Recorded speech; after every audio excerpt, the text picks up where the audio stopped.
Irma Rangel by Anna Butzer. Irma Rangel. Meet Irma. Irma Lerma Rangel was a teacher, a politician, and a pioneer. She was the first Mexican-American woman in the Texas legislature. Young Irma. Irma was born in Kingsville, Texas in 1931. She and her three sisters learned about hard work from their parents, Mr. and Mrs. Rangel. They were shop owners and community leaders.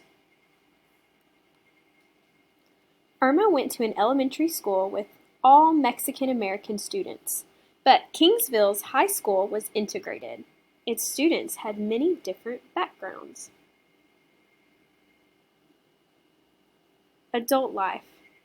Irma graduated from the Texas College of Arts and Industries in 1952. Then she was a teacher for 14 years. She taught in Texas, in California, and in the country of Venezuela. Next, Irma studied law. She graduated from St. Mary's University School of Law in 1969. For a while, she was the only Latina lawyer in Kingsville. In 1976, Irma ran for the Texas House of Representatives and won. In the House, she passed laws to help minorities and poor people. Later years. Irma was a legislator for 26 years. She never got married. Instead, she gave her time to the people of her state. Irma helped thousands of Texans go to college. In 1994, Irma was put in the Texas Women's Hall of Fame.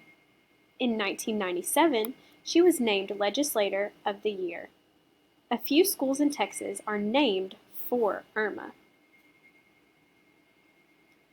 Irma served in the legislature until 2002. She died of cancer in 2003. People remember her as a pioneer, a leader, and a teacher. The end.